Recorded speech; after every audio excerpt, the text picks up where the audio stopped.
Hello and welcome to episode 290 of Super Switch Heads, the premier Nintendo podcast on all of the internet. My name is Patrick Knisley. My name is Jordan Willis. And my name is David Howe. And it is just the three of us this week. And we are talking, of course, about the Switch 2. And we're also talking about Donkey Kong Country Returns HD. Both things came out on the same day, not really. Just the Switch 2 announcement happened on the same day the game came out. Oh, wait, it's out! What? But the long-awaited reveal of the Switch 2 occurred, and the even more hotly anticipated Donkey Kong Country Returns HD also dropped. And we're going to be talking about those things, as well as a bunch of news. A lot of dystopic news, to be honest with you. A lot of bad things. Marvel Snap going down with TikTok. Genshin Impact settling a big lawsuit. Sony canceling games. Microsoft having layoffs. A couple of good things, maybe. I don't know. There's a lot of Nintendo stuff too, but you know. Yeah. We'll try to pepper in one positive thing in the news. Just one. Welcome to January. Yeah. We are recording this on Inauguration Day, so that's true. That's maybe why I have this tone. I apologize. Before we get into all of that wonderful stuff, how is everybody doing? How are y'all doing, David and Jordan? Doing okay. Yeah, like we said, today is an intense day for this country and also the world. But I think the week leading up to this has been okay. It's been interesting. I will say on Thursday, Castlevania Nocturne Season 2 released. I am very happy with the response that we've been seeing so far from people on the internet. You know, the like view numbers haven't been like astronomical on service as far as like the placement week by week, but it has been in the top 10 in the US, which is really great, and a few of the other countries as well. And then, yeah, it's just like a lot of the negativity that happened around the first season of the show seems to not be around this season. People seem to really like this season quite a bit, even the people that were kind of sour on the first season. So I want to pretend like I don't need validation, but boy, does that feel good. And then other than that, I've been watching a lot of Twin Peaks. We were talking right before we recorded that both you and I, Jordan, have been watching Twin Peaks since the sad passing of David Lynch, which was also the same day that Castlevania Season 2 came out. So that was a pretty bittersweet Thursday. But yeah, I've been just really getting back into that show and really enjoying it. And one of the great artists of our time we did lose recently. So that's been sad. But other than that, I'm trying to celebrate life and art rather than be down about the current state of the world. So that's kind of where I'm at. Do you think David Lynch got to watch the Switch 2 announcement trailer before he passed? I don't think so. Maybe. Damn. But I wouldn't count on it. I wanted to see his Switch 2 ad campaign because I saw the PS2 ad that he did, and it's absolutely insane. It's nonsense, and I love it. It's so good. David Lynch's PlayStation 2 ad is fucking incredible. Yes. Yeah. Oh, man. Anyway, well, I'm talking, so I'll go next. Been a pretty hectic week. I was working at a commercial gig, so it's always a bit quick and fast and busy, and I'm always just tired at the end of the day, but not too bad. Valerie's brother turned 21, so we've been hanging out with him and doing some birthday festivities with him. Oh yeah, and then my friends from a band I was in when I was in college, David, you know, Night Court, we were all in town, so we all hung out. That was great. It was so nice. Like, we're still really good friends. We still have a really good, fun group chat together. So we all got Night Court. We got the band back together. Yeah, I saw they were in town on Insta stories. Yeah, so we all hung out. Maggie's so sweet. She came into town and she's like, "Well, I want to go see your art that's at Epoch Village." And I said, "Okay, I'll see you there." And it was like really touched my heart a little bit. So anyway. That was nice to see them. That was a good weekend, but yeah, that's pretty much it. You know, just trying to keep my head above water. Patrick, how you doing? I'm doing all right. It was a fine weekend. I've been working a lot on Monochrome Heights. Early last week, I worked at the plant nursery I work at, but then at the end of the week, I didn't have any work there. And then this week it's closed because of the weather, which it's not normally, but long story short, they're in transition over there. And so they had to shut down because they couldn't really also deal with that on top of everything else. So I have this week to just work on Monochrome Heights, which I'm really excited about. I'm kind of in the flow on some of the story stuff.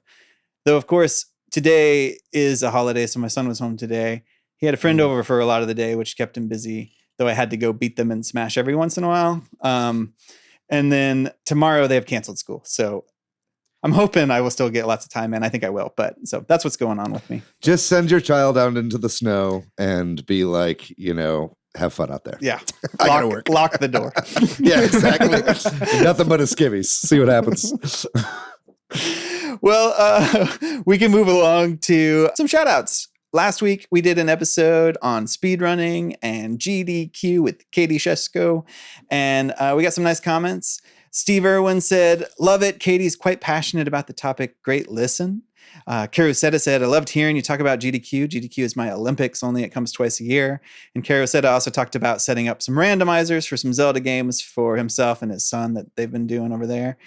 And then we got a comment from Robo Lettuce. They said they really enjoyed how much was covered on categories and bingos aside from just any percent. And made some comments about how, routing is a really interesting hole to dive into and that they used to do Odyssey bingos. And maybe this will inspire them to go back to it. So I love it when an episode inspires folks to do stuff like this one seemed to. Definitely. It was really cool hearing, like you were saying, a lot of the more specifics out of speedrunning instead of just this is what speedrunning is. It was very exciting hearing Katie kind of nerd out about a lot of that stuff. So if you too want to be shouted out on one of our next episodes, then please leave a comment. Join our Discord where you can be part of the conversation there, or leave a YouTube comment. Or, it also helps us if you just want to leave a review for the podcast on Apple and share the podcast with a friend. We like that. We have a Patreon if you want to financially support the podcast. And like I said, we do have a YouTube. So if you're just listening and you want to see us and see all the video work, then hop over to YouTube and please hit like and subscribe, as that helps us too. We're going to move on to news and rumors. We're going to start off talking about Donkey Kong Country Returns. We're going to get into it a little bit later in the show, but we're going to talk about something that's been going around in the news. This isn't anything new, unfortunately, but people have noticed that in Donkey Kong Country Returns HD, there is no mention of the Retro Studios staff that worked on the original game. And this is, unfortunately happens with a lot of Nintendo releases where people come out and be like, this or that is missing from the credits of the game. It's kind of an industry-wide problem, but I think Nintendo in particular often leaves out a lot of entities and individuals that work on stuff. And it kind of sucks. I don't mind credits being ridiculously long, right? No. I just want you can always skip the credits, so who cares? Also, it's not like these are union industries quite yet, so it's not like, oh, if you credit these people, you have to pay them on the back end or something along those lines. So I just kind of don't understand why they don't do this, and they haven't come out and explicitly stated, other than just saying we respect the work that they did. And it's like, well, if you respected the work that they did, you would put their name in the credits. So, yeah, but they respect the work they did so much that they put up a little placard at the end of the credits that said based on the work of the original programmers. So, hey, look at that respect there. They respect them so much. I mean, in some ways, I think this is a bad example for us to be talking about, because I think the Retro Studios credits exist, right? And I'm not saying that they shouldn't have put them in there. They should have, but I know that there's a lot of times, we talked about this several weeks ago, maybe, where there are entire development teams, ghost developers and stuff in Japan that don't get even, and we never even know about that. At least this one, everyone knows, or maybe not everybody, but a lot of folks know that Retro Studios made the game. And so it's kind of why it's a glaring omission versus all the times that all these people we never even knew about worked on these games that are just not there. Yeah, this is a shitty practice. And like you brought up, this is just kind of seems to be Nintendo's policy, right? And I think that Nintendo as a company, whenever possible, they just want the games to be nebulously made by Nintendo. We never hear about the companies that are making the games before the games come out, especially when they're working with third-party studios and stuff like that. I think they just want the brand to be king, right? Yeah. And I think that is a bad policy, obviously. I mean, we'll be talking about this also later in the news section, but Nintendo Music is another huge recent example of this, where they just don't credit any of the composers, which I hopefully will be able to give a little bit of a shout out for when we get to that point. But yeah, And this is also kind of personal for me because, this is like the second time they've done this with Retro. They did this with the Metroid Prime remaster as well, much to many fan backlash. I think that sucks because I have friends that work at Retro and I have friends that worked on this game in particular that should have their recognition, especially because, the whole point of releasing a game like this is because nobody's playing this game on their Wiis anymore. This is now the most accessible and best way to play this game, which we'll talk about later in the show as well. But, I want to give a personal shout out to my fucking friend, Matt Manchester, who is an environmental designer on this game and basically came up with the whole idea for like the silhouette levels in this game and in Tropical Freeze. One of the best to ever do it. He's out there. It has inspired many games after this as well. So that's just one shout out of many that deserve to be in the credits of this game. We're going to move along to a statement that Nintendo put out in Japanese on Twitter, basically asking folks to refrain from using unauthorized online replacements for the Wii U online network, the Nintendo network. And I think this is hilarious because it's kind of like there is no official way to do this. So this is, if you wanted to play a game online on your Wii U, there's no other option. So it's kind of bizarre. I know that maybe at one point in time there were some security issues with Pretendo or something else, but I think some of that's been patched. And even if it wasn't, there's just like, I guess, like how could somebody accidentally stumble onto this? I don't know. Like it almost is like bringing attention to it. It's weird. It feels like they just feel like they have to say it. Like they're like, we gotta say something, but it feels like if they wanted to really shut it down, they probably could, or at least threaten with lawsuits. And this seems like either a first shot or just, we gotta say it, and then, well, if they really wanted to take it down, they would have sent a cease and desist or sued the people if they could. So I don't know.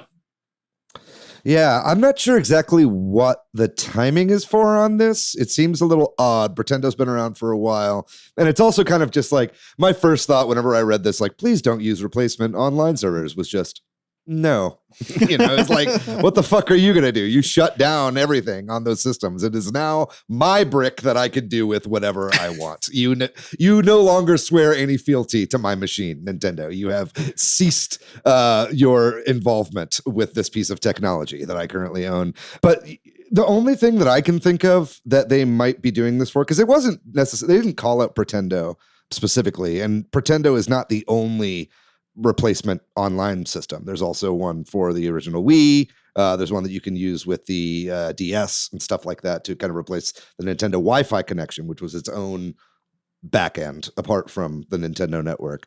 So my only theory on why they're doing it now is just that they'll be adding more classic systems to Nintendo Switch Online. And once you start to get into once you start to get past games that were never online, and you're using just the NSO to simulate having multiple people playing on one TV, like if you start, emulating Wii games that had online features, they're going to have their own replacement version of the Nintendo Wi-Fi connection. Or if they start doing Wii U games, like let's say the Switch 2 has dual screen functionality and they start bringing Wii U games that never made it to the Switch over, that would have to use some sort of spoofed version of Nintendo Network as well, right? So that's kind of my only thinking, is they don't want confusion there or overlap. But either way, I mean, I think this was just kind of them most likely covering their ass. So if something does happen and there is a security risk and someone, downloads a virus from the fucking Pretendo network on their machine, they're like, we're not liable. We told you not to do it. Well, we can move along to the Better eShop. So over at Nintendo Life, they created a sort of a layer on top of the web version of Nintendo's eShop in an effort to make it better. As we all know, the eShop is maybe not the best in terms of discoverability, reviews, finding things, all sorts of different things, right? And so it would seem that they have decided to kind of create this layer and add filters and other things, right? I'm not entirely sure. This is pretty new. If I know all the little bells and whistles that they've added, but what do y'all think about this? Yeah, I mean, I just think this is kind of funny, first of all, that they made this. It's got like, it looks like the eShop, but it's just called Better eShop. It reminds me of when Nathan Fielder made Dumb Starbucks. And it looked exactly the same, but it just has a little word on top of it. But I mean, it definitely is better because like even when you go to the eShop on browser, like on a PC, the eShop is slow. Like it's really slow when you're browsing it on your actual system, but it's dreadfully slow as well, even when it's in an online browser. Like stuff takes forever to load. I don't know what the fuck is going on with that thing.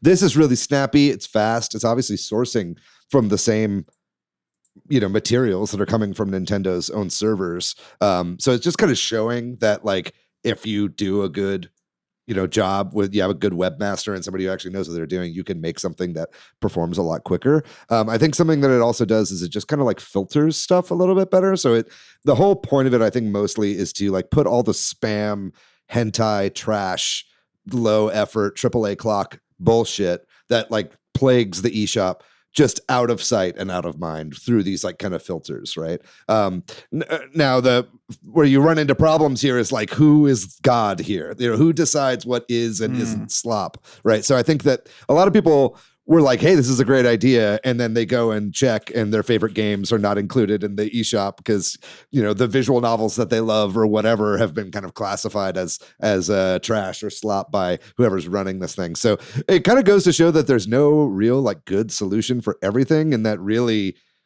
I think there just needs to be like, we need to bring back that Nintendo seal of quality in some form or another. It's like where you draw the line in an era of indie games is hard to say. But I do think that, there are definitely obvious things that need to not be on the eShop. And hopefully that's something that Nintendo can handle on their own with the next system. I'm not super hopeful, but maybe. Yeah. I don't think anything's going away that's already there.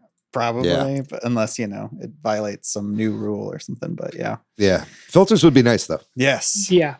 I think the funniest thing about this is even just surfing around it right now, as soon as I click, there's a button that says buy now on eShop that directs you to the official like Nintendo eShop.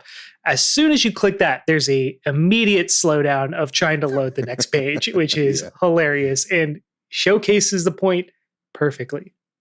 Yeah. Something I didn't even realize, they have a shopping cart. Oh. Yes, more than one purchase at a time. Yeah, like, it's wild that Nintendo doesn't have a shopping cart function yet on their eShop. It's crazy, dude. Like, like on like winter sales or something on Steam. Yeah, when you want to really buy like nice. 5 $1 games or whatever. Yeah, or even it's like, okay, I have a budget here, and then like seeing them all in your cart, and you see, okay, well now I guess I'll pick off that one, or I can add one more or whatever. You know what I mean? Like it's a lot harder when it's all obfuscated like that, right? Right. Well, we'll talk next about Nintendo Music, the app for your phone where you can listen to almost all of the Nintendo Music, a ever-growing library. Once a week, they seem to be adding stuff, and we're not going to necessarily talk about it every week. But this week, I know, David, you wanted to talk about what they added. Can you shed some light on what's just been added and why you're excited about it? Absolutely, yes. And like you said, we can't do a news item every week when Nintendo drops a new album on this service. But this week was a very special soundtrack indeed. The Super Mario Kart soundtrack, which is pretty timely, given some things that we'll be talking about later in this episode, has dropped on the service. This is notable for me because the soundtrack is one of the very few soundtracks created by my fucking goat, Soyo Oka, who is my favorite Nintendo composer. She was around for not a super long time, basically did some soundtracks from the NES through the Super Nintendo and kind of retired from video game soundtracks a little bit into the Super Nintendo's lifespan, so not even that far. But Soyo Oka was very inspired by like fusion jazz, and notably did the Pilot Wing soundtrack, which is my favorite video game soundtrack of all time. So if you haven't actually like played the original Super Mario Kart, you'll recognize some of the themes, but it's definitely worth going in and listening to some of this because it's like really interesting and creative like jazz arrangements back on that like 16-bit sample chipset. So it's a really great soundtrack, and I'm really glad it's added. I can't wait for them to add Pilot Wings at some point. I just think there were so many great SNES soundtracks, and they've been kind of leaning more towards the more recent soundtracks, and I love seeing some of those original ones here. There was our good news right there. That was it. That was it. Even though we could spin that bad, they should have added 2 this week. Come on. Well, here we go. So first up on the bad news here is Microsoft has announced another round of layoffs. And this is not just in the gaming division, but it is in the gaming division as well. And last year, Microsoft laid off some 2,500 or so people in its gaming division. And so we're starting the year off here. It's not clear how many people this is going to affect, at least at the time it was initially reported. I don't know if it's clearer now, but unfortunately, layoffs continue at Microsoft and in the gaming portion of Microsoft, which sucks. I just don't. Yeah. The Switch 2 better be an Xbox for Microsoft's sake. Yeah, I think it will be, right? Yep. Probably. For whatever games it can run, yeah. Yeah. There's not a whole lot to say there, but we can move on to talking about Sony. This week it's been reported that Sony has canceled a couple of these live service games that they had started. I believe, I can't remember exactly when this was, a couple of years ago, maybe, that it was reported that they were working on 14 or something like that, live service games. Oh, I thought it was 7. No, I'm pretty sure it was in the teens. Yeah, I think it might have been 12 from what I'm looking at now, but it was somewhere in that range. And apparently, just this week, it's been made clear that one of those projects was a God of War live service game that apparently is canceled. That was being made by Bluepoint, allegedly, and this is according to Jason Schreier. And then another live service game, which I don't know if we know as much about, has also been canceled, and that was being made by Bend Studio. So on one level, I'm actually glad to see. I think this might bring down the live service games that they have in the pipeline to like a more reasonable number. And like, so in some sense, this kind of makes sense. But, and maybe, was this the plan all along? This is the kind of question I'm stuck with. You can't, even if somebody who's like really like hopeful or optimistic, you can't be making 12 live service games and think they're all going to be successful, right? And maybe even think you're going to finish all 12 of them. Well, it can't have been their plan to just cancel some of them after dumping, millions of dollars into them. Yeah, it's weird, right? Like it doesn't, like what? Like I'm a tinfoil hat guy, but not that much. Like I think it's like I don't know what they were thinking. I mean, it's like, because everyone knew this was a bad idea from the very beginning. Everybody was like, this is going to fail, and it's been failing. Like, I'm not normally a big Schadenfreude guy, but I've been getting quite a lot of joy out of seeing these like kind of backfire in Sony's face, right? And just also God of War. Like it's weird to take franchises that are known for these sort of narrative single player, thing, and then be like, that makes sense to do in some sort of live service way. Like, yeah, it almost feels like if you're going to be trying to make a live service game, you kind of let the studios cook and then kind of examine your projects and see what's there and say, oh, this might be good as a live service model game, and go that way instead of from the outset designing 12 live service games. Like, I just don't, it was a recipe was always going to fail. And the fact that they didn't see that is kind of bizarre. Or if they saw it and they're like, well, it kind of reminds me, this is somewhat unrelated, but for a while, after Hunger Games, there was like a spat of YA movies about post-apocalyptic scenarios. And they're all trying to catch that like lightning in a bottle of trying to redo Hunger Games and be the next same thing, but big again. Yeah. And that's kind of what it feels like with this too. It's like, they're trying to be like, okay, what's going to be our Fortnite? And it's like, nothing will be your Fortnite. Fortnite is on your system and it is your Fortnite. So stop trying to make 12 different versions of it. Yeah, man, I don't know. Maybe they're trying to save face, after the disaster that was Concord, which was a very public disaster, having that game release and then having to pull it off their shops and stopping the, maybe they're just like, okay, only people that follow video game news will know that this game was ever even a thing before we canceled it, right? Where otherwise it's like very much a forward-facing thing. But I will say, man, what an absolute waste of Blue Point's talent. You know, Blue Point, and also this is a double whammy of disrespect on Austin Video Game Studios this week, because that's another great studio right here in Austin, Texas. And it's like they have done time and time again, have made amazing products, whether it's like remakes or ports or whatever. I was looking forward to seeing what they were cooking and knowing that it was some fucking free-to-play slop based on Sony IP. It's just such a disappointment, right? And to think about what kind of game we could have had by them at this point had they not been forced to work on this thing that'll never see the light of day, it's just a real shame to see. Well, we're going to move on then to talking about Genshin Impact. So apparently the publisher for Genshin Impact, which is called Cognosphere, but also known as Hoyoverse, they have settled a lawsuit with the Federal Trade Commission here in the US, the FTC, about loot boxes and selling loot boxes to minors. And they are going to have to pay $20 million in fines to the FTC. And in case you're wondering if that money goes to consumers, it doesn't. It just goes to the FTC. But I don't pretend to know a whole lot about gacha games in general or how bad in particular Genshin Impact is. I know anecdotally somebody who's in one of my circles said it's not as bad as some of the other ones and they're being made as an example of.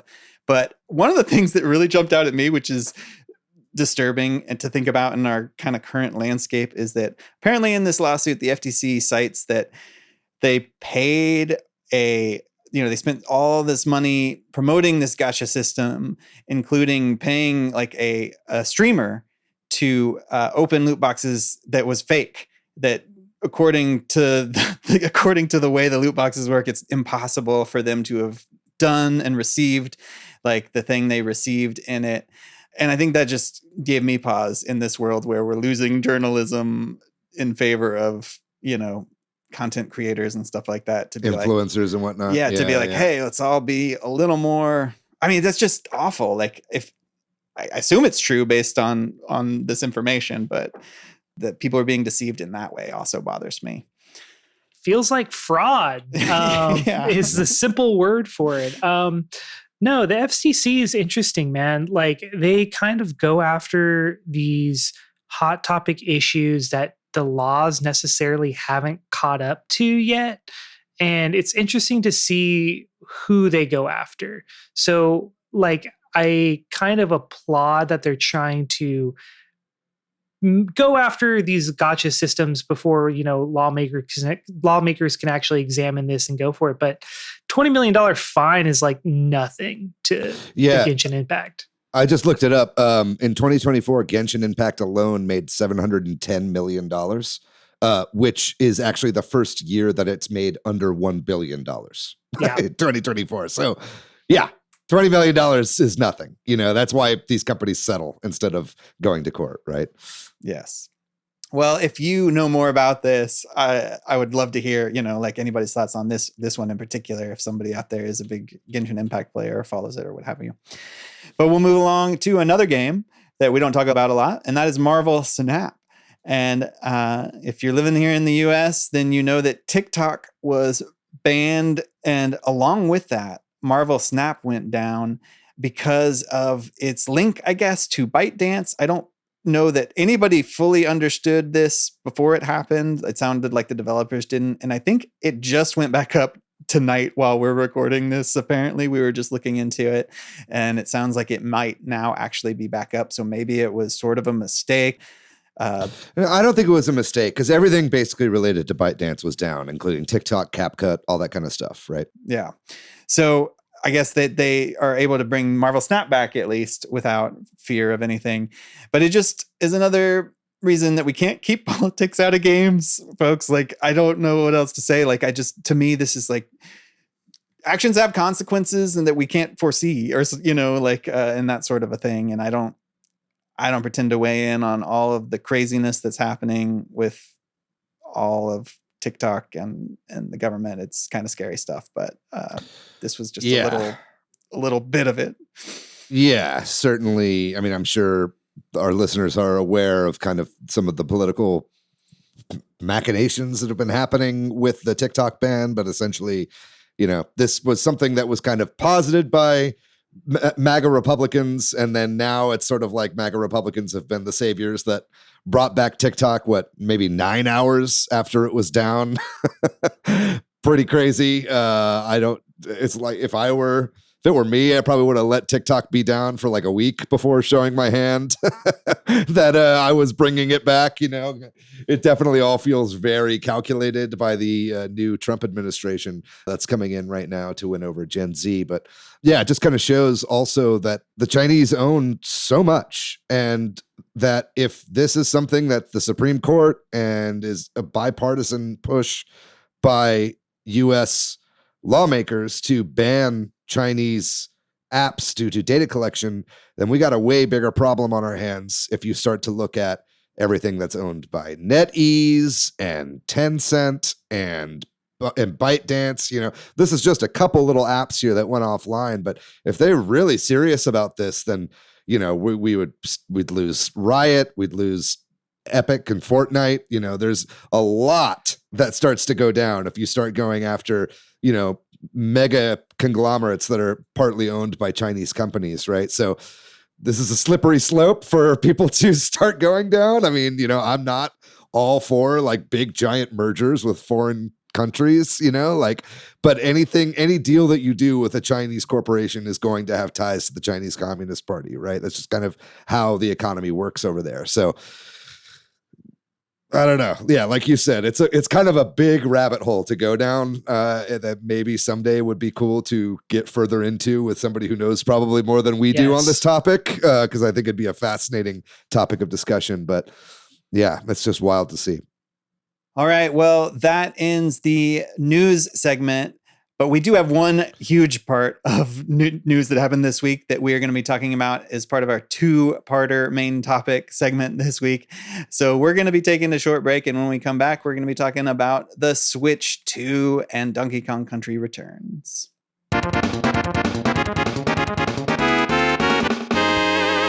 We are back, and first up, we are going to be talking about the Switch 2. We got the official announcement.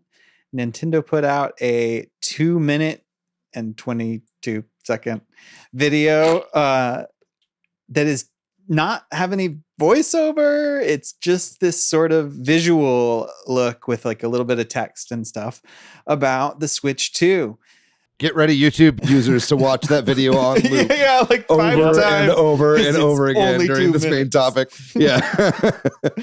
But I guess we could start off with the fact that this video didn't really show anything that the leaks didn't already show, right? Like, I guess what I came away with the leaks are all true, and this showed off a lot of that stuff, but there still are a lot of questions. I don't know. It's really hard for me to separate how I feel about it, how I would feel about it if I hadn't seen leaks or hadn't known about leaks, but I'm kind of curious if y'all have any thoughts on that or anything else. How did we feel overall about this Switch presentation of the Switch 2? Overall, kind of a little bit let down, but I think that's only because I knew so much about the leaks. I can imagine if I had just seen this without having read any news whatsoever, I would have been a little bit more hyped. But I think also a little bit more let down just because it doesn't really actually tell you very much other than the Switch 2 is going to be an iterative upgrade. And I say that it doesn't tell you very much because it literally says nothing. So I feel a little bit mixed about it. I'm just excited to have that announcement out there. So hopefully we can start getting announcements from other companies. David, how'd you feel about it? Yeah, I mean, like you guys have both said, it's like what this really did was confirm that Nintendo has a major leak problem. You know what I mean? Because it's like we know everything already. And in fact, we know more from the leaks than we got from this trailer. Like we've seen the motherboard, we know specs, we know that little button that did not have a C on it in this trailer has a C on it in real life, right? Or maybe it does, maybe it doesn't. We can get into that in a second because I think I would like to still speculate more on what that might mean. But it was an effective, if not uninspiring trailer. I think it got its point across, which was, you guys know the Switch. You love the Switch. Now watch it morph and evolve into the next Switch, because it's got a big 2 next to it. This is a sequel. This is not a tablet for the Wii, which is actually a new console. No. This is the Switch 2. This is the PS2 to the PS1, right? So that's what they were doing. I think this kind of like, it's entirely a CG trailer. So it could play around with that kind of the little things are filling in with color, and we're seeing the rivets form in the system and all that kind of stuff. So I think it got its point across to normies, and I think that this was for normies, right? Obviously, who had never heard any of the leaks or anything like that. Would I have loved to have seen more? Yes, of course. And a lot of people are saying this is a very Nintendo way to announce that. It kind of doesn't feel very Nintendo to me. Maybe I'm just like, my member berries right now are kind of just locked into Switch era styles of marketing, but those were all about experiences rather than hardware. The Switch, you would show off a feature of the Switch by showing the situation in which you would use it between people, right? There were no humans in this whatsoever, right? Now, I wouldn't expect them to just copy the Switch's marketing strategy, because they were trying to show off a whole brand new idea. We all know what a Switch is at this point. This is an iterative console. They're not doing anything different. But it did feel very un-Nintendo. I think it was even on Kid and Krista's podcast where they were like, this is weird, and this was like against our entire marketing like goals with the Switch. Like we always made fun of these like product flyby trailers. Like when we were working at Nintendo of America, like we were told not to ever make trailers like that, So this shows definitely within Nintendo a shift in their marketing strategies, and I'm interested to see what the next big reveal is going to be like and how they kind of start to market this thing going forward. I don't think this is true. But it definitely, watching it, made me think, did they just want to get out something because of the leaks? You know what I mean? I think the fact that this is short, it is just what you described, just visually showing it, not showing people using it, not showing any. It does show one game, and we can talk about that at some point. But also the fact that they are then saying April. That feels like a long gap. Now, in that gap, we can also speculate, just because they've shown this and they said April, that doesn't mean they won't have other information or videos or people using it on a rooftop or whatever. But yeah, I agree. I think I like it. I think it was a fine video. I'm glad it's out there. But I don't like seeing this after, being somebody who follows this stuff and kind of knew all this stuff, and then seeing April. That made it feel like a letdown. And that might not be true for a more casual person or for even a big Nintendo fan that just actively avoided leaks. But I think a lot of us have seen the leaks, even more, casual type Nintendo fans. I mean, I don't know about casuals, but you know what I'm trying to say? Maybe people who aren't as hardcore were familiar with this concept. And so I think it's just a little bit weird. Well, overall. the leaks have been happening for years at this point. So it's like a little bit like, a lot of people have seen it. This video felt to me like the opening of a direct specifically about the Switch 2. And they're like, shit, we just got to make some sort of an announcement. Let's take what would have been the beginning of a direct and just put that out and then say, hey, wait 3 months and we'll talk about this more, or 2.5 months, or however long. Just, the wait is brutal, dude. Like, that is the part that really got to me, where I was just like, dude, you're going to announce this that we already knew and then make us wait 3 more months. It feels like, like they're trying to get ahead of something. But like in between there, we even have the Pokemon Presents, which I'm sure will have some sort of mention of it. If not, like, I don't think they're going to announce any games or anything. Yeah. But maybe something like compatible with the Switch 2. Something like that. I doubt it. But I don't know. Like, I feel like we might get still get a Nintendo Direct Mini or something in February, just kind of talking about the rest of the games that will be coming out for the Switch 1, like, up through the summer. We'll probably get one more tweet from Furukawa or something being like, hey, there's a Direct coming. There'll be no mention of the Switch 2 in this. We'll get like one more of those before it's all over, right? But it's like, I think you're onto something there, Jordan, in that they were like, we're going to reveal something before March. And here they've done it. You know what I mean? And then they were like, and now after March, we'll give you more information, right? It's like, I think that they're just busting ass trying to get out as many of these things as possible for launch. So there are no scalpers. So everyone who wants one can get one upon launch, because I do think this thing is going to do really, really, really well on launch. And they don't want to repeat a Wii thing. They don't want to repeat a Switch thing. They want whoever wants them to have them in their hands, right? Someone brought up in the Discord that hopefully the Trump tariffs don't affect this console. The longer that they take for them to come out, the more likely that is that the price goes up from the kind of estimated $400 to something closer to $450 or $500. It felt uncharacteristic to me, but I'm still excited, and it's nice to finally have confirmation of the name. Right? Yes. Pour one out for the Super Switch. Yeah. And even though all the leaks were true, until they make this video, there's always the chance that they weren't, right? Right. So now we know that it obviously makes the ones that they haven't confirmed even seem more plausible. And there were even some hints in this video to some stuff that wasn't 100% confirmed, like, the Joy-Cons sliding on the table really does imply that mouse functionality. It doesn't 100% confirm it, but it sure makes it seem like it's true, It even looks like a mouse because it's got like the tail is the Joy-Con strap.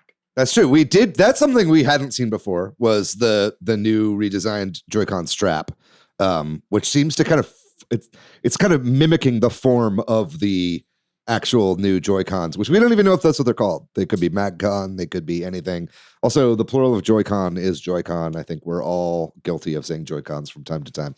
But but no, I think that, yes. I mean, it's very clearly that central piece on the new Joy-Con is a mouse sensor. And I think that's what they were showing off there. Yeah, we'll obviously be hearing a lot more of that. I think what I'm really looking forward to in April is showcasing ways in which that's used, other than just like, oh, that could be a cool feature used in games. Like, I want to see how Nintendo is going to creatively use that. Like, am I going to be using a 2-mouse setup on games, because both controllers will have it. Like, what would that even look like, like with 2 cursors on the screen? So I think that there's some really interesting stuff they could do. We just kind of need to see that in April. But yeah, like you guys said, this wait is going to be immense. It's like, it's going to be painful waiting till April. But with the rate that things are leaking too, it makes me really worried that all the software is going to be spoiled before that Nintendo Direct. Dude, totally. Speaking of software, they did show one supposedly new game. Yeah. As far as we can tell, a new Mario Kart. Yeah. What did y'all think about that? There's not a whole lot to go off of, right? Like, we get to see a race start, and we get to see, I think purposefully some traditional just Mario characters. I guess the things that everybody's talking about that I'll just open up for discussion are the fact that there are 24 starting blocks, which would imply that there could be bigger races in this new Mario Kart, and that Donkey Kong has a new model, which could imply, a new Donkey Kong game, or just a new model, or some, I don't even know. Could imply all sorts of things, but what is with Nintendo's marketing? 2 different models of Donkey Kong dropping on the same day. A little crazy? Weird. What's going on here? Warring donkeys here. I don't understand. So maybe it gets people talking about Donkey Kong, and maybe it was intentional in that regard. Yeah. My immediate, and I'm not trying to be a hater or be too negative, but my immediate gut reaction to seeing the footage of this new Mario Kart game was, oh, that doesn't look that next gen. That looks like I could run on the Switch. You know what I mean? Like, it was straight up. I was just like, that looks, graphically, it looks like Mario Kart 8 Deluxe, like, and I'm not trying to be a hater here, but I didn't see anything that was like, holy shit, look at these graphics. It was like, here's the Mario Kart, right? Now, looking at it closer, there's a lot of things in it that maybe start to say that this is going to be a different kind of Mario Kart experience, and I'd like to get into some of those. But I think I was a little perplexed why they didn't show off something like really, really good looking as the kind of first look at Nintendo software, like first party software for the Switch 2. Oh, I know exactly why, because they know Mario Kart will sell this fucking system, dude. Like, it doesn't really matter what it looks like. People will buy this if they know a new Mario Kart is coming to it. I think that is a very purposeful move. And like you were saying, though, this looks like it could run on the Switch. It probably does. It probably was been in development for so long, because I mean, they've had to have been making a new Mario Kart besides Mario Kart Tour for forever, really. So I don't know. I just feel like, yeah, it looks cool. I want to see more. I don't want to prejudge it, because, you know, at the end of the day, like for me, graphics and like being graphically new it's always a nebulous, you know, because I love so many games with so many different graphical styles. It's more about art directions for me. So for this game, with the new Donkey Kong skin, I think my main question is this going to be finally the Mario Kart that introduces skins instead of just different characters? Like every character has a set of skins, and maybe that's their subtle way of hinting that, oh, Donkey Kong is going to have his original kind of vibe, and then you can have like the new Donkey Kong, maybe Donkey Kong 64 model. But I mean, we really just don't know. And then also with 24 characters, are these races going to be longer? Are they going to have special maps that are the 24 racer maps? Like it just really opens up so many questions for me that I'm like, I know why they showed Mario Kart, but now I'm just like, fuck, man, I just want to know more. Okay, well, you brought up a lot of stuff there, so let's break down those one at a time. First of all, let's talk about that Donkey Kong redesign, right? So the look of this Donkey Kong is almost identical to his movie iteration. It's very, very similar to that redesign that they did for the Mario Brothers movie. That is also kind of a bit more of a throwback to the kind of like Donkey Kong 94, like pre-Donkey Kong Country Donkey Kong, you know, like I'm talking about like kind of the arcade, the morphing from the arcade Donkey Kong into what they were trying to do with Donkey Kong before it got the whole kind of like edgy redesign from Rare back in the 90s, right? So I think that's kind of cool. It does seem like this is what they're going to be doing with Donkey Kong going forward. There was a calendar, a 2026 calendar, weirdly, has popped up online for Donkey Kong using this design and like a new render of Donkey Kong. If we're watching the YouTube video, I've thrown that in there so you can look at it now, but it matches this design as well. So, I don't think that this is just for Mario Kart. I think that this is whatever the new Donkey Kong game that we've been talking about that's been rumored for so long is probably going to be using this design, which honestly, you know, I love the Rare Donkey Kong design, but I'm down for them to kind of spice it up a little bit. But I do think that this means a little bit more than just like, this is what he looks like in Mario Kart now, you know, because everybody else kind of still looks pretty similar. It does feel like a hint to something. And it does feel like Nintendo knew what they were doing, whether it was specifically about this is going to come out on the same day as Donkey Kong Country Returns. But I also feel like it is like, oh, there will be a new Donkey Kong game featuring this new design, or you know what I mean? Something. Yeah. But then I guess as far as the 24 racers are concerned and kind of what, you know, you were talking about sort of what that would mean for the game. I mean, I will say like that track seemed very wide and it seemed very open, and it seemed like that Yoshi Gas or the Yoshi Burgers place or whatever had like kind of a pit stop area. Yeah, that like seemed weird a little bit, that little, and they take a turn off of the course. I don't know if y'all noticed that. I did. Yeah.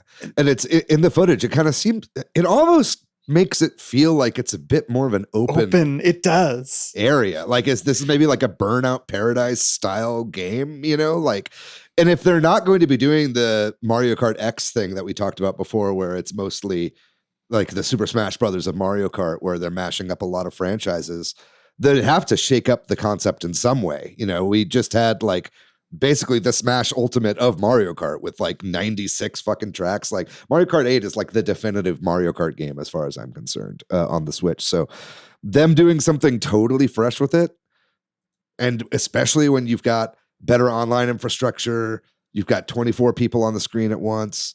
This kind of seems like a pretty interesting way to do that. What do you think about that? I think it sounds cool.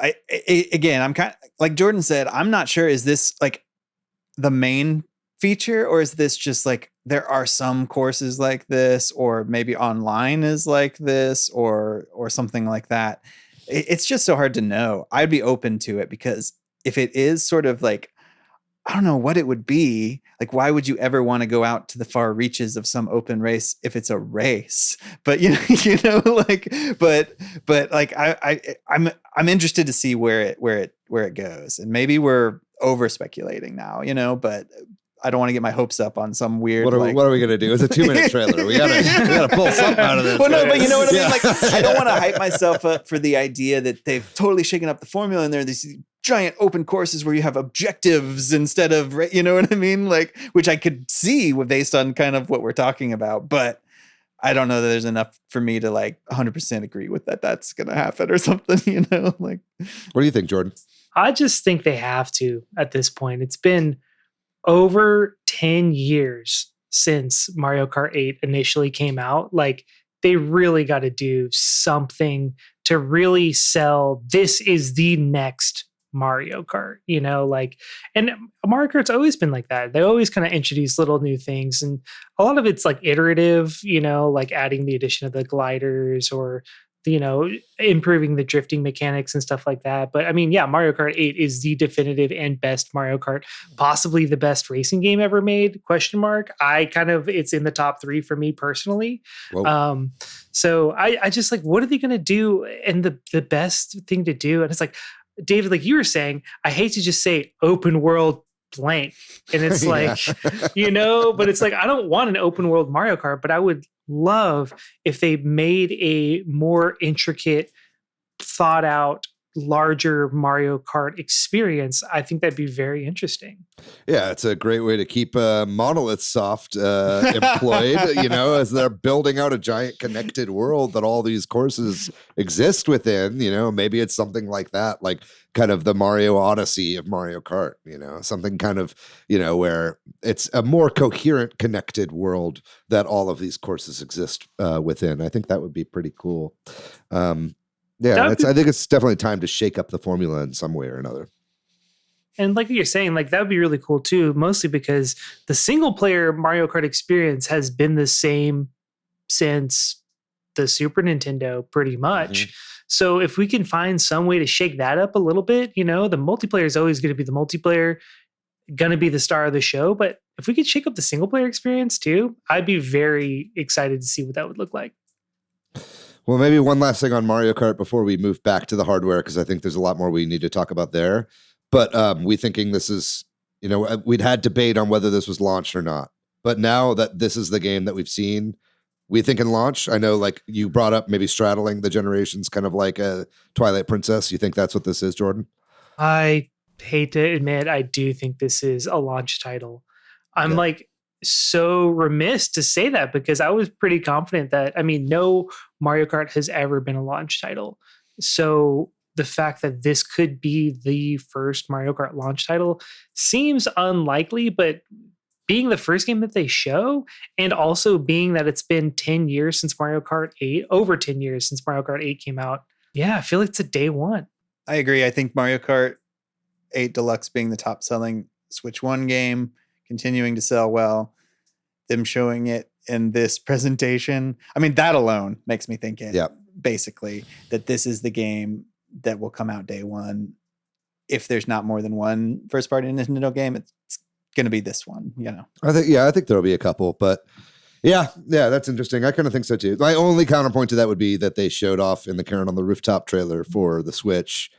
They showed off Mario Odyssey there in a similar way to where it was like, oh, there's a new Mario game, but we don't know the name or we don't know what it is, but we know that there's a 3D Mario game coming, so it was, and that was, I think that was like a holiday game or something that year, right? And summer, I think maybe, everything, maybe late summer, early holiday. October. August. October, there you go. Yeah, so I think that, that it seems like everything else they're doing right now, based on timelines with some of these events that they're doing, which we haven't even talked about yet, are all falling into the exact time frame of what they did with the Switch 1. So I wouldn't be surprised Like, I think launch is most likely, but I wouldn't be surprised if this is like a late year holiday game as well. That makes sense too, Mhm. depending on when it comes out, right? Well, let's talk about that. But before we talk about that, let's talk about the hardware stuff we haven't talked about. We kind of glossed over it, partly because of the leaks, right? Mhm. But this confirmed the magnetic Joy-Con. And we see the grip, we see them attaching to the system, we see the handle. Why can't I think of what those are called? The attachments, the things you put on the your straps. the straps, The Joy-Con straps. Yeah. we see the straps, and we see the colors too, which is just on the side of the Joy-Con and around the stick. How are we feeling about this magnetic Joy-Con redesign? Does it? Yeah. Also, the color, there's a splash of color on the rail sections itself on the system, which Right. That's something we didn't know. And it's kind of bringing up questions on whether we'll see color redesigns because of that. Yeah. It's a little odd, but you probably don't see it when you have the Joy-Con attached, but it right. I think Cena on the Discord, and I agreed, was kind of like that. It was just a weird part of me that's like, I don't want to put a purple Joy-Con right. on my system that has an orange side on it or whatever. That just feels wrong. It's stupid, but it feels wrong. Even if it's covered up, it's like hiding something about yourself that no one should know. But yeah, no, I mean, I think they look great. And I mean, just talking about the Joy-Con in general, the new Joy-Con, it's, I like the more subdued color palette. I mean, it reminds me of like Deep Space Nine, how the characters' costumes are mostly black with like a splash of the color of whatever their ensign status is or whatever. But yeah, I think it looks really sleek. It looks very Nintendo. It looks like a natural evolution of kind of like the Wii U, which looked like a Fisher Price toy, to the Nintendo Switch, which looked cool and sleek, but had these like really kind of garish colors, to now this, which seems like a lot more like mature, right? So I think that it's a natural evolution here. It really makes you realize how big this console is going to be, like seeing it morph like that and seeing the size of them, but they seem a lot more comfortable to hold. I'm really excited to use them in that mouse form. I feel like that would be, after fucking around a little bit more with my own Joy-Cons in mouse form, I feel like that will be pretty cool to do. I do want to bring up one thing real quick that AVK shared with me over text message. So shout outs to AVK, but he brought up how the sound, the distinctive Nintendo Switch slotting in and snapping sound has been changed slightly, and it sounds a little bit more like someone getting spanked now. It's kind of like that instead of that. So it's like a bit of a strange, it's more mature. It's a little more mature now. Exactly. Maybe that's what I'll say. Yeah. What do you think about the new Joy-Con designs? The Joy-Con designs, yeah, it's the iteration. Like, I don't know. I've never been a huge fan of the Joy-Cons in general, except for, when you're using it in a like Wii Sports. Wow. Wii Sports 4 or Nintendo Switch Sports type setting where, like I love playing golf with that. But like as far as like using it as a controller, I'm kind of like, yeah, it attaches. I don't really care how it attaches. The magnets make sense. I think the most magnetic thing I have is definitely more like the charger to my MacBook Pro. Yeah. And so I kind of think of like that type of magnet. And I'm like, it's not the strongest, but I'm sure Nintendo has figured out how to kind of like slot it in there to where it doesn't slide around or break off, So I don't know. I could take it either way. I'm also I'm a gray Joy-Con boy. So to me, like the new design is actually really nice because it's like more subtle. I didn't ever want those, as you described, garish colors because I was just like, I feel like I'm a child. But it also, the new design honestly reminds me of like a Steam Deck. Like it looks closer to that. And like maybe they're kind of like looking at Valve being like, that design looks pretty nice. Let's see if we can kind of copy that or kind of tap into that. But somebody was saying that I don't know if this is true, that there are leaks or if it's just speculation that there will be other colors, right? And that maybe some systems might be brighter. If that's true, I could see Nintendo wanting to convince older people first, right? That like, hey, this is the more mature, bigger, more like a Steam Deck. And then in a few months, we see like the completely blue one or the completely pink one or whatever. That's maybe more appealing to others. I don't know. I don't think so. I only say that because, I mean, the only really crazy fun colors we got were with the Nintendo Switch Lights. Like I'm thinking my corals, my yellows, my turquoise, where the entire console is that color. I don't think we're going to get that in this iteration of the Switch, personally. Do you think that there will be colored Joy-Cons? Yes.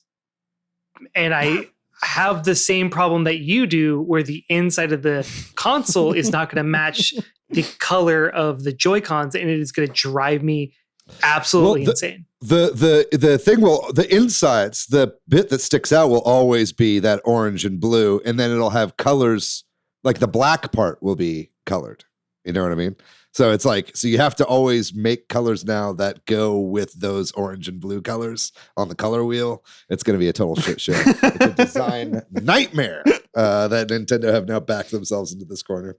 Yeah, I don't know. I will say we, just as far as the magnetic stuff is concerned, it seems like it's going to be very satisfying to connect these to the system, which is good because I mean the sliding of the Joy-Cons onto the Switch is also a pretty satisfying endeavor, but in retrospect it's pretty cumbersome, all told, in comparison to just spanking it on the side like that, and so I think that what was it, Andre on Game Explain brought up something that people had been asking him about, because he got a 3D printed version of this in the mail from a company that was also making a case for the system, which also they sent it to him and whatever. So he was showing off. He had a whole video of, it has magnets in the 3D printed version that he was using. And he did bring up the idea of just what happens if you just rip both off at the same time and have the middle of the system fall down to the ground. I don't think that I think they've probably thought through a lot of this stuff, right? And I'm sure that there's a positive magnet and a negative magnet on either side of the top and bottom that kind of keep something like that from happening. Or like a button you have to press, but couldn't you then push the buttons intentionally or something? Sure. But you kind of, if you're pulling it apart, it kind of necessitates gripping onto the other side in order for it to, you know what I mean? So anyway, that's just physics. Yeah. But guys, it's just physics. You could do right now if you hold the Switch and go like that, I guess you could make it fall. Yeah. If you really wanted to, you could do it. But no, I think the magnetic stuff is going to be really satisfying. And I think that that's something that Nintendo is going to focus on, is like the kind of like end user, the feel of it, is going to have to be satisfying.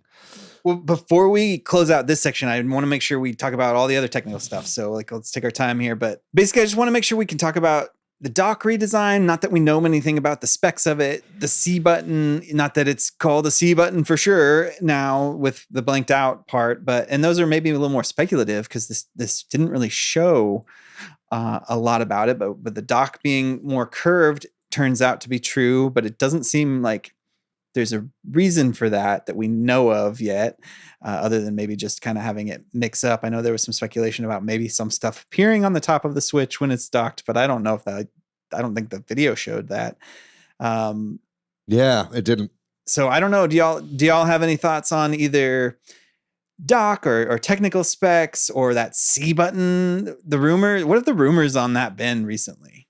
There was one recently that said that it stood for Campus, which was a sort of group chat, you could make 12-person rooms of NSO subscribers, but I think the person that said that actually said they made that up. So I think that's not true. But that having been said, I don't really have any thoughts on the dock because they didn't really show us anything about the dock really in this trailer. But we do have a little bit of something to go off of that not a lot of people are talking about. And let me see exactly where it is in this, but there's a spot in this trailer when it's kind of showing the top of the system where you do see a tiny little hole, I believe in the top right of the system. And that is almost undoubtedly a built-in microphone. Right. I've heard some people talking about that. In the very top right, there's like a very thin hole that couldn't really be anything other than a mic. And it's even shaped like the cutouts for the mics that were on the DSi and the 3DS and stuff like that, right? So and and I think even more notably, like the Wii U gamepad, right? So I think more than ever that C button is a chat button, or it is connect to other people, or it is some sort of community functionality. But even if it's push to talk, I think that the Switch 2 will have voice chat capabilities, and that this button is somehow connected to that. I think the only other thing that I can think of that it would be at this juncture is switching the Joy-Con into cursor mode, potentially. But even then, are they anticipating that enough games will be using the mouse functionality in order to necessitate an entire button for that? I don't really know if that would be the case, but I think having a thing to pull up, your party or some sort of voice chat thing, I think that makes a lot of sense. But if you guys have different ideas on that, please let me know. I don't. I completely agree. I think I'm thinking of like the Xbox controller in the center. There's the X button, and that pulls up the home menu, which you can very easily access all of your communication technology within like the Xbox ecosystem. So I feel like they're just trying to create parity within what other people are already doing. I think, as far as like, if anyone says that could be what turns on cursor mode, quote unquote, I think just removing it and putting it down is what enables cursor mode. Because I'm assuming this thing's still going to have a gyro. So as soon as you put it on its side, like it's going to be used like a mouse, boom, it turns on. It's now a mouse. Like you don't need a whole entire button just for that. So I completely agree. I think it's a chat functionality. Yeah, I don't have anything to add. I think that makes the most sense. But until we know for sure, I think it's really funny if it really has a C on it that they blacked it out. Yeah, it's like the one thing that didn't leak, and they were like, well, you don't get this one, you motherfuckers. Right, that's what was kind of so frustrating about this announcement, is that it confirmed all the things that we kind of thought were true and then left us with all the questions, right? That we already kind of had. Yeah. It seems purposeful. That's why I'm like, maybe this was somewhat an answer to the fact that like, we got to get out ahead of this. I don't know. That's really, who knows? But anyway. I have a question for you guys about cursor mode. If these things are going to act as mouses, what is the plural of a computer mouse? Is it mice? I don't know. It's Mies, of course, Meeson. But yeah, I think that I do a lot of gaming on my couch. Yeah, it doesn't. Yeah, it's like a desk stuff. Great, sit right in front of a monitor. It's like my Switch 2 is a PC. I love that. For streaming, mouse mode would be amazing. Like if I was streaming like a FPS or something, and I could use my left Joy-Con, use the stick to walk around, and then use the right one as a mouse. Amazing. Like Metroid Prime 4 would be amazing with that, But if I'm playing on the couch, it's going to feel awkward to have my arm kind of out to the side, which kind of makes me, I don't know, I'm just kind of curious as to how they're going to, I mean, I'm sure it would work fine, but it doesn't seem very elegant. It doesn't seem very Nintendo, right? Like to have such an inelegant solution like that. That's why it's just another one of these parts where it leaves me questioning. They didn't confirm that there's mouse mode. They just showed them sliding, right? And I think that's enough of a confirmation for me with the rumor and the way it looks and all that. Yeah, I think so too. But it does not answer the question of like how often / what games / how do you use this in a typical Switch setup, right? Like I could see if, I'm playing tabletop with a friend and we both need that. That makes sense. But I feel like the primary way people are using this is either in handheld, in which case you don't need it. You just use touchscreen, I guess. And then at the couch, right? In which case it's awkward. Otherwise, I'd just play the game on my computer and use a real mouse, right? Like it's a weird, it's weird. There's a couple other hardware things we could talk about. I think the texture of the system and the controllers actually looks pretty good. I mean, it's almost certainly going to be plastic to keep costs down, but it at least looks like it's got like a little bit of texture to it and coarseness. And what you really saw on a lot of these super close-up shots that they had on this as this thing was sort of morphing into the Switch 2. The kickstand looks nice. We obviously have the confirmation of this top USB-C port, which was early in the trailer. It's got kind of a bit of a raised lip on the back as well because of that kind of curved top. So it seems like anything that you be putting in there, anything you end up putting in there will, be coming out at kind of like a good angle. So that's some good design there. There's not like a ton more to talk about that we haven't already talked about with the leaks, right? Like, I guess the buttons seem to be a little bit bigger, which is nice. I do have one question for y'all before we close this out. And maybe you don't have an answer for this, but is there anybody in your life that's like a casual fan that you've talked to about this? I'm curious because I've seen a little bit of sort of like, why would I need this? Or like this, some frustration that I think I've heard even fans of Nintendo say, which is like, there's not the new fun Nintendo thing to this. Yes. Let's talk about that. Yeah. I think what I've heard from people when I was working was basically like, oh, there's a new Switch, but look, there's a new Mario Kart. Like that's more the thing that they focus on because we don't know necessarily all the functionality of the new system. So they're focusing on the one game they showed for like 20 seconds, and that has them more excited than the possibility of the new system. And I think like knowing as much as I know about the leaks has me like connecting the dots, but I don't know if everyone is connecting the dots in the same way if they haven't been following that.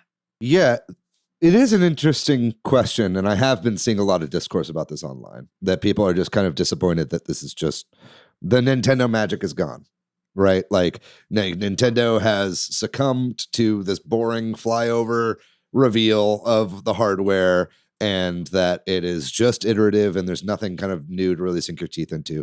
I think that is coming. I don't think that we have seen the end of the surprises that this system has in store for us. Now, that said, I do think that Nintendo will be playing this generation a little bit more safe and a little bit more close to the chest. And I'm personally A-okay with that. Like if the majority of Nintendo's innovation here comes down to software and new game experiences and stuff like that, as opposed to doing something completely radical with their hardware, I think that's great, because a lot of times that bites them in the ass, like the Wii was incredible and it was very successful for Nintendo, but it was also very limiting and it was alienating for gamers. It was great for normies and it was great for Blue Ocean. But like for hardcore gamers, they were like, fuck it, man, I'm going to Xbox. You know what I mean? Like if Nintendo can have a system that does both, and I'll get to exactly what I mean here in a second, but it's like satiates, it can play DLSS upscale fucking Cyberpunk 2077 shit. Like, like that's going to make it to where a lot of people are like, oh, this will take the place of something that I was thinking about getting a Steam Deck, but I'll get a Switch too. You know what I mean? And I think that honestly, it seems like Nintendo's taking a lot of cues from Steam Deck on this.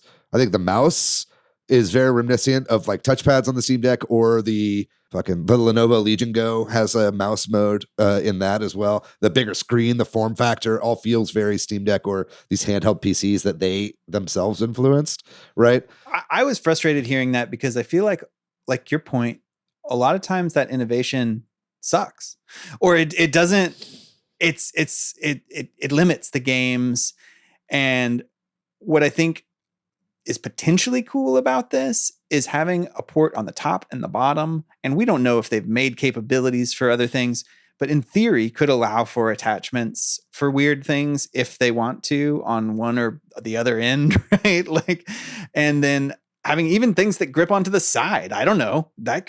You could have weird things there too.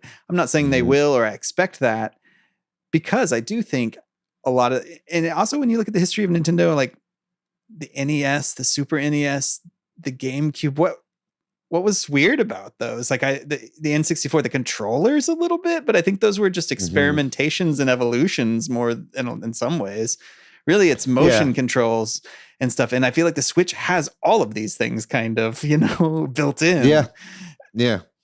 No, I think you're right on the money, but But here's the thing is like we're jumping the gun a lot based on a 2-minute Yeah. trailer. And I think that there is a lot more about the system that we don't know yet. And I think a lot of that is tied to that top USB-C spot. Yes. I think the whole switch attach thing is very real. And I think that like we're going to see second screen attachments. I think we're going to see VR headsets. I think we're going to see a cable that goes straight to the dock from that top of the Switch to where, now you've got basically a second screen Wii U. for your TV. You know what I mean? Exactly. I think you've got lots of little things. And I think it's smart for Nintendo to hold some of these behind peripherals or something like that. That way, you're not stuck with a system that has a gimmick that people don't want to develop for, but you've got options, right? And it's another excuse for Nintendo to sell you more doodads that go along with your Switch too, right? So I think that I don't think that this is the end of Nintendo being unique or interesting or anything like that. I think that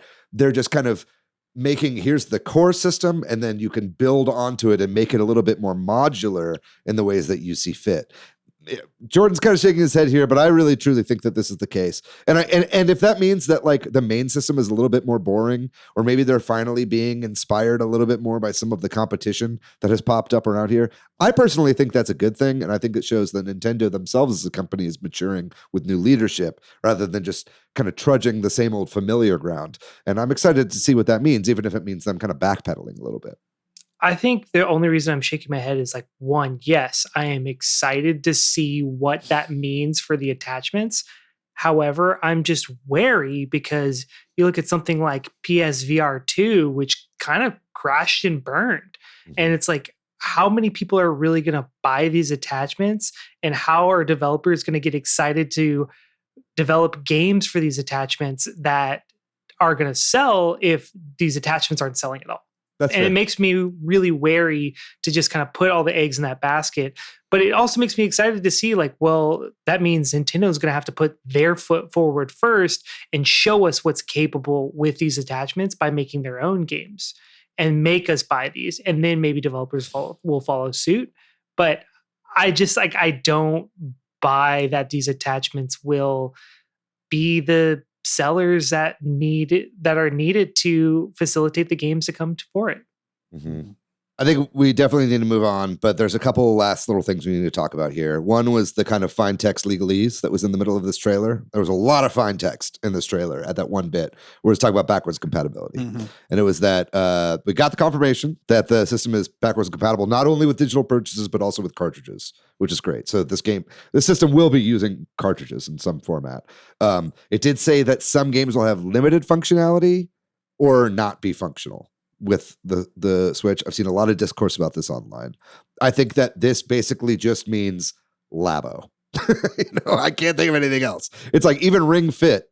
People are like, oh, well, it's not going to work with the new Joy-Cons. Well, yeah, but I see no reason why the old Joy-Con are not going to connect to the new Switch 2. Like, I think every Nintendo system previous to this has basically had the last system's controllers work with the new system other than the Switch, right? So I can see that happening going forward. I'm talking, GameCube to Wii. Modern. Yeah. Wii to Wii U, stuff like that. Yeah. So I'm not too worried about that. Obviously, Labo, it's not going to fit into your Labo creations, right? But at this point, our Labo are probably all like rotting anyway. It's just cardboard. But I think the last thing we need to talk about is these like events that they've been talking about, and then release date, right?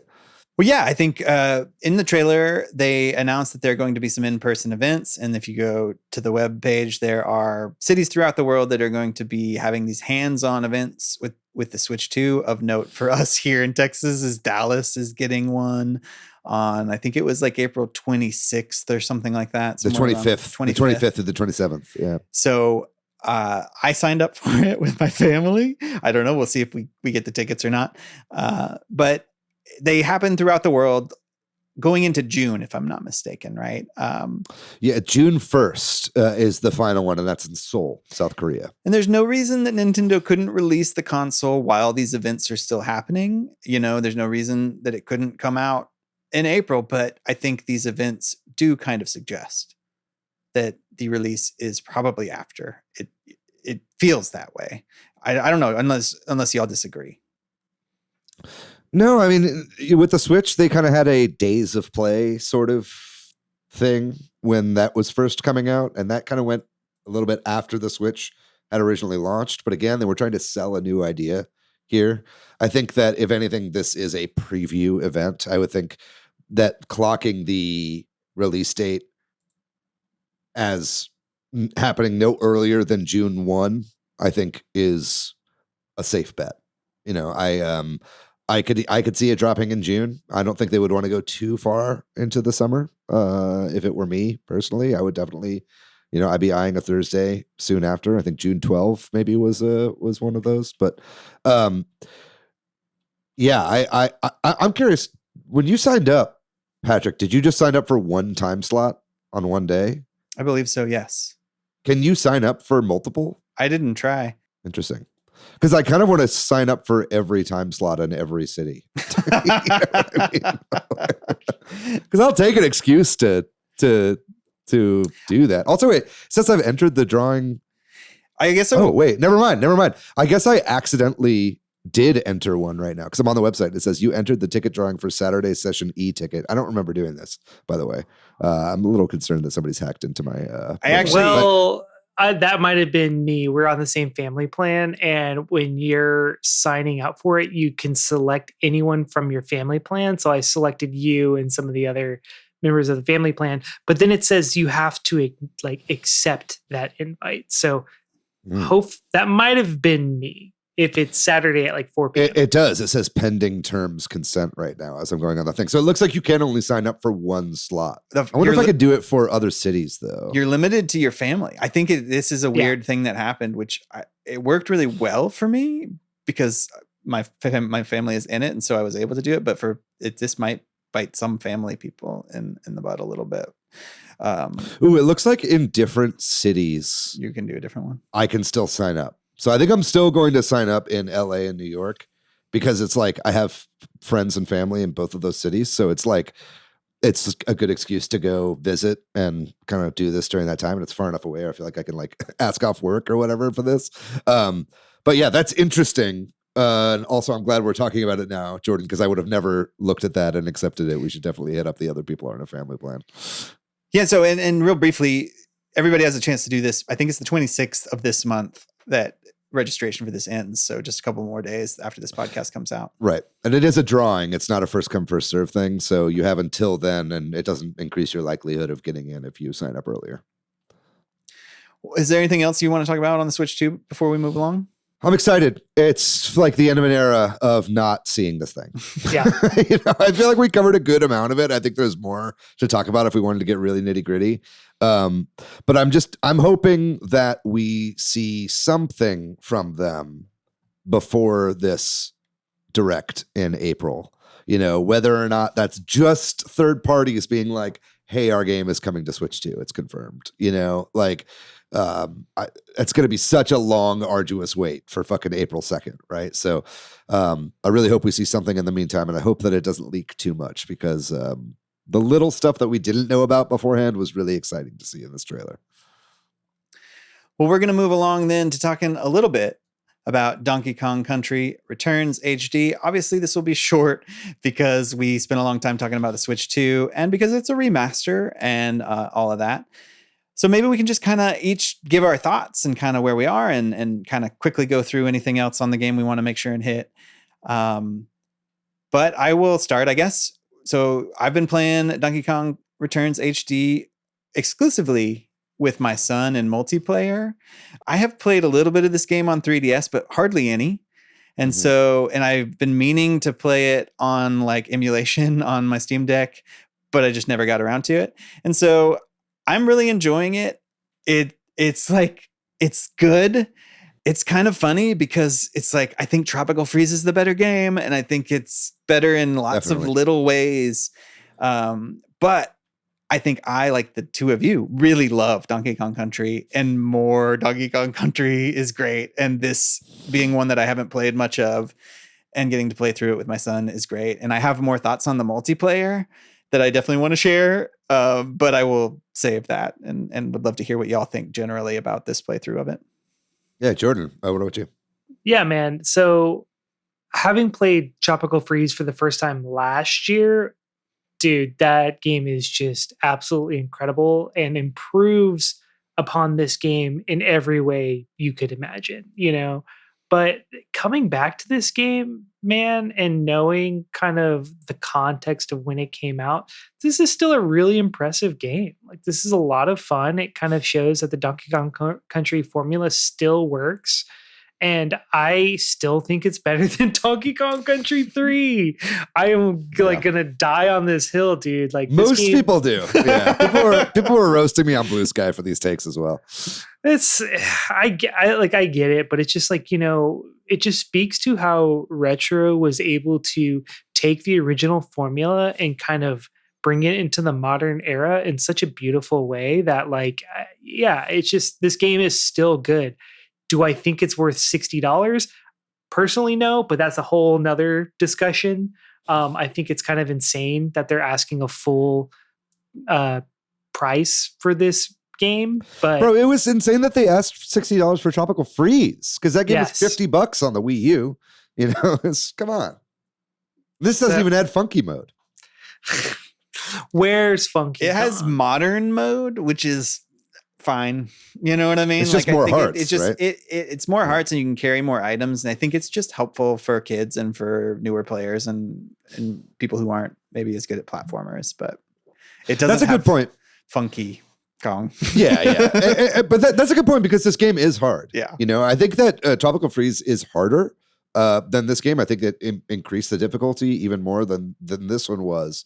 But this game is pretty tough. Like, you know, I've lost like 20 lives on a fucking level I was playing the other day. It wasn't even one of the K levels. You know, it was just like a really hard minecart level that I just kept failing over and over and over again.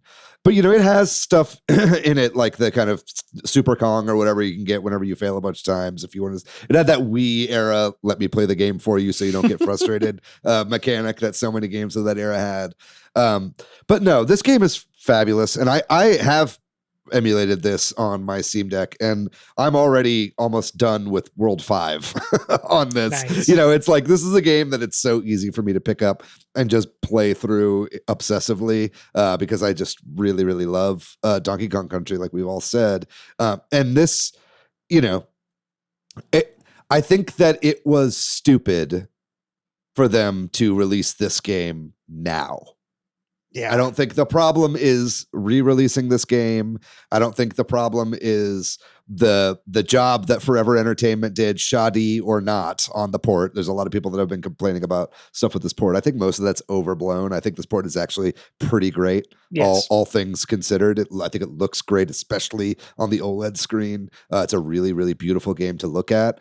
But it's like, it just would have made so much more sense if they had released this game first, waited about a year, and then done Tropical Freeze on the Switch, so that people could have kind of gone through the progression of that in a much more satisfying way, right? Because if you're going to, it's like we had this discussion whenever Tears of the Kingdom came out, when we had that listener was like, if you could only buy one, which one do you get, Breath of the Wild or Tears of the Kingdom, right? Like, the question indubitably is Tropical Freeze, if you can only buy one of the two.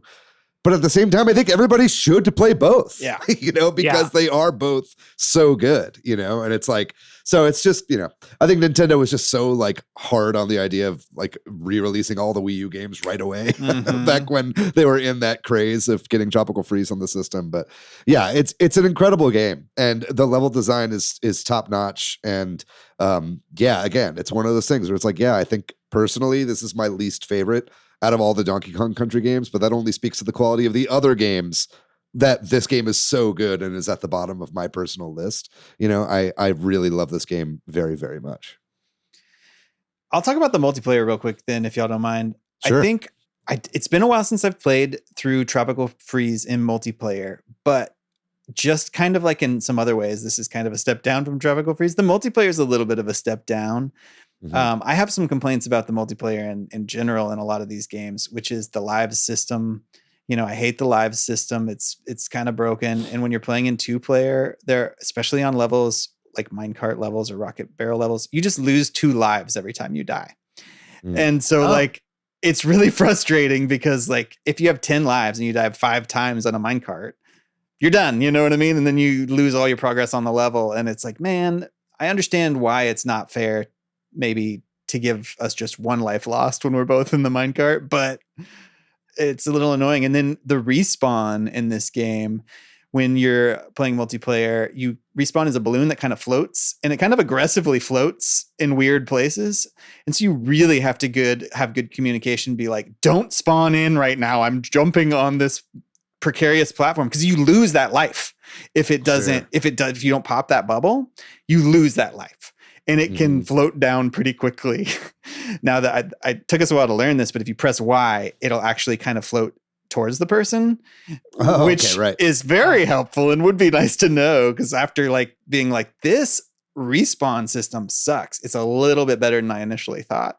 But the fact that you have to push a button in time when you push it still is a little bit annoying. So I've had that frustration with the multiplayer, but at the same time, playing through this game with somebody is a lot of fun. I just love sharing this with my kid, who I think would and did have a hard time on 3DS and kind of gave up, right? But being able to play it with him, it can get frustrating when he's trying to do stuff in the minecart, and I'm like, no.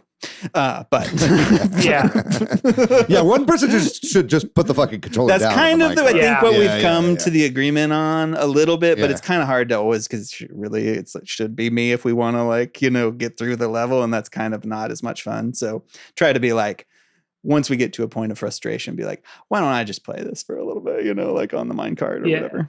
But I will say my big joy of actually having this on the Switch is being able to play it on the TV. Because honestly, I first experienced this game, I played a little bit on the Wii, but I played through it on the 3DS, and it was kind of hard to play through on the 3DS. There's a lot going on the screen, and that screen is just honestly too small. That and amazing environmental design by Matt Manchester. Yeah, shout out Matt. Yes, shout out Matt. I can't say names. Just say yes, it's fine. Yes, shout out Matt Manchester. Anyway, so like the screen, even on like handheld mode with the Switch, is much better. So I think it just kind of, it is owed to this game to be played on a bigger screen than the 3DS. Yeah, no, I agree. It looks great on the TV too. I think this is a very beautiful game with a lot going on. And again, it's just, the Tropical Freeze took it even further, right? But that doesn't make this game any less impressive, especially when you're looking at it from the lens of like, this was a Wii game. Like, they had a lot going on the Wii, and for that to translate so well to high definition just speaks to the actual design of the game and the art direction of the game, which was so well done.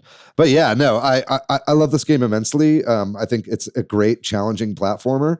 I do think that there are definitely some weird, wonky bits with this port. Slightly, if you really want to dig, I think that there's some stuff randomly where there's some HUD elements that seem like they're stretched. Like on some of the loading screens, it seems like they took like 4:3 assets, or like whenever you die, the like thing that goes out looks like it's stretched instead of like regularly the right size, where when this game had a widescreen mode on the Wii, so I don't know why they did that. There's definitely stuff about it that feels a little rushed. And we do know, in seeing all the trailers that led up to this game, that they were tweaking stuff like all the way. Like, this is not a game where they sat on the port completed for a long time. Like, they were working on this all the way up until release, right? So, I hope that some stuff, like there's a couple frame drops every once in a while, but for the most part, it runs really smoothly. I hope that some of that stuff can maybe be looked at. But I think even with some of those admittedly nitpicky problems that I have with this port, I do think this is far and away the best way to experience this game, which is, like I said, a fabulous game. And I think that it's a shame that Nintendo kind of gave this game the shaft in multiple ways. I think that it coming out after Tropical Freeze on the Switch is doing it a disservice, and the fact that they just had a way bigger news announcement on the game on the day that this game dropped really kind of shot this game in the foot. But I hope it does find the audience, and if you're listening to this right now and you haven't played the game and you've got $60 to spare, I do really recommend that you check this game out, because you won't be disappointed. Well, then that does it for our discussion on Donkey Kong Country Returns HD. If you're out there playing it and there's anything you want to share with us, definitely let us know. And that's going to do it for our dual main topics. So we're going to take another break. And when we come back, we'll talk about the other games that we've been playing recently. I've been mostly playing Donkey Kong Country Returns, to be honest, but my cousin Vincent did come over and we often play a lot of Smash when he and I hang out, and we do a lot of 2v2 online. I don't talk about this a lot, but you can go online and play, co-op 2v2 matches in Smash, and that's actually probably the mode I play the most with him. I play it a lot. And we kind of discovered a matchup that we'd never tried before that was really working for us. And that is he plays a lot as Bowser. And I don't play a ton as King K. Rool, but Donkey Kong Country, talking about that, I do play as K. Rool, as one of the ones I vary it up with every once in a while. And we just found ourselves dominating online, playing as Bowser and K. Rool together. And I was like, okay, I think this is our new thing, because it was really working. And so I don't know, I have a lot of fun doing that. And then the other thing I thought I would mention is UFO 50. My wife and I continue to, like, several times a week play Party House. Hell yeah. There aren't a lot of video games in my life that my wife is like, do you want to play this game without me asking? It's very often me begging and her being like, yeah. But we regularly play, and she beats me half the time. So I think we have both developed a skill for it, and it's been pretty much back and forth, which has been a lot of the fun of it. Do you play Random Seeds? We're playing Random Seeds now. We went through all the scenarios, and every time we do it, it's like, do you want to do one of the scenarios or do you want to do random? It's like, let's do random. Because occasionally you just get some random stuff where, like, oh, this has no way to make money, or you know what I mean? Yeah. I did one of those the other, not to jump ahead too much, but one of the games I've been playing was also Party House with my friend Joe. And that was, we did a random scenario, and it was like the only money makers were Rich Pals. Right. And that was like all we had. But then it was like we had enough stuff to get really high scoring shit with small houses. Right. So it was like, so it was fun having to be creative like that. Yeah. There are presumably tens or hundreds of thousands of scenarios, because the number has 6 digits, I think, when you get a random scenario. So I think it is pretty fun to see what characters mix in and mix out in the random. So yeah, we've been doing that. Cool. Well, since you've been playing Party House, I'll talk about the only other game I've really been playing, which is I'm back on the Balatro train. I have started to go through all the challenges, and so that's been a really interesting way to play the game.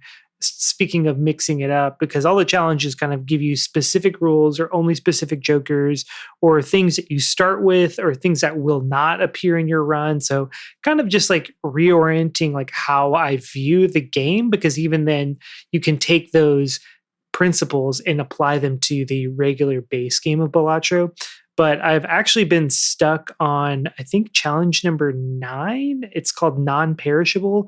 And whenever you get a joker, you can never get rid of it. It's like eternal, and you still only have 5 slots for jokers. So you're really having to consider like your end run build.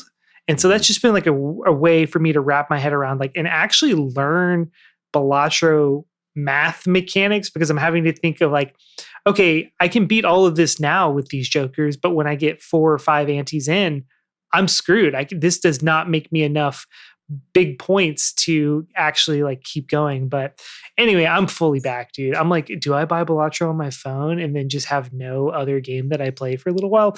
No, I'm going to keep it on the Switch. Also, I'd have to like redo all my progress. Anyway, but it's hard to see on a phone screen too. Phones are a little too small for Balatro, sadly. Just a little, you know. I have to squint too much. Yeah. Yeah. So anyway, but other than that, that's pretty much it, man. David, what about you? Yeah, I mean, I don't have a ton to report. It's mostly the same shit. I already talked about how I played Party House when I went over to my buddy Joe's house. Shout out to Joe Katinsley, by the way. Fucking fixed my car for very cheap. Not like I'm trying to go over inundate him with fixing other people's cars, but dude is a real bro. We went and bought parts together, and that was a really good time. And then it was like, let's play Party House. So Joe rocks.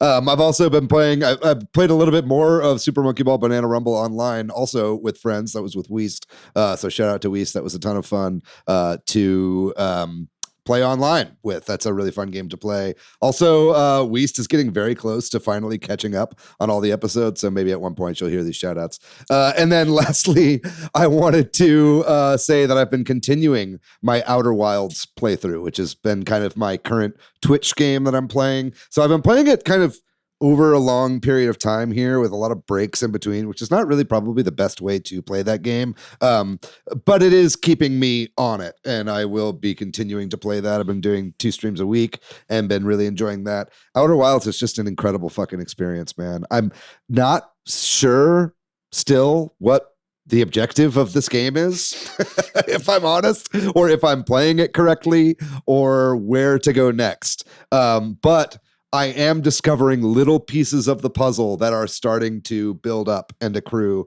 and all of the pieces, like a real puzzle, you're starting to see, oh, well, this kind of fits together with this. And oh, well, this is in relation to this thing that I saw 3 planets ago over here, right? And then you're kind of starting to see that now. When the actual objective of the game will become clear to me is anyone's guess. But I'm really enjoying my playthrough right now. I know, Borden, you tuned into my latest stream, and I'm sure it's devastating for you watching me try to wrap my idiotic brain around what's happening when you already know the solutions to all this stuff. But it's been a blast for me to try to figure out. No, you're playing the game, I think, exactly as intended. Like you're supposed to just kind of keep going back to these little planets and just find the little bits, and then like the overall picture will eventually become clear to you, right, after you keep doing this over and over again. And it's actually been really nice to watch you play it, because I played it maybe 4 years ago during the pandemic, and I was just like, man, that game had me in tears at the end. I was like, damn, this might be one of my like top 10 games like of all time. I just really enjoyed the way that it builds on itself. So I'm actually getting to re-experience that joy by watching you play it. Oh, okay. That's awesome. I'm glad to hear. Yeah. And I definitely see a lot of the Myst comparisons that I've seen, like Myst and Riven, and I think in a way this is kind of even better in some ways, because I'm a huge nerd for like orbital mechanics and frictionless space controls for flight and stuff like that. So the movement options in this game are very satisfying to pull off. Like when you're kind of caught in the gravity well of a planet, you're just going incredibly fast, and then you slow yourself down with like thrusters right before you do a soft landing. It just feels so satisfying to move around. So I'm really enjoying that as well. And I think this is just a game that really rewards exploration in a way that not a lot of other games do. They're always like, oh, this game is like exploration focused, but then I just get bored. Like I never really get bored just running around and exploring and finding things in this game. So if you haven't played Outer Wilds yet, it's on pretty much everything. It's definitely worth checking out. And I can't wait to finish that. Hopefully soon, but it might take me a couple more weeks of streaming. All right, well, that does it for this episode on the Switch 2 reveal and Donkey Kong Country Returns HD. Want to give a thank you to milkyway.co for doing our website, and another thank you to Corduroy for doing our music. Also, thank you to all of our patrons over on Patreon. If you're looking for me, Patrick, you can find me online as PDYX. You can find me online at Borden. And if you're in the Austin area, please go to Epoch Village and see my art for the last 2 weeks that it's up. That's it. That's a good shout out. It's beautiful. I've seen it myself. I'm pretty much ever on the internet at Monolith Fiji. And if you'd like to find our show on social media, we are at Switchheads on Blue Sky and Twitter. We are at Super Switchheads on Instagram, Facebook, and Trump's new TikTok. We have a website, switchheads.com. And in addition to that, we also have a Patreon and a Discord. We would love to have you join the Discord. Please join us over there on the link there, which will be in the description of this episode. And if you'd like to financially support the show, we would also really appreciate if you could chuck in $1 over there on our Patreon. You get special access to a patron-only channel within the Discord, where we do lots of pet picks, and we have debates over how many puns is too many puns. A little bit of inside baseball there for the non-Discord users. But please join us over there. Whether you're watching us on YouTube or you're listening to us on Spotify or Apple, please, leave us a review, leave us a comment, like and subscribe on YouTube. Share the show with your friends. That really helps us as we move forward and try to grow this show in general. But that's going to do it, folks. What a wonderful episode. We're going to be back next week with a very special guest. I'm actually really excited for next week, and I can't wait to reveal to you guys what that show is going to be, but you're just going to have to wait and see on that one. So make sure you don't touch that dial because we got more bangers in the pipe.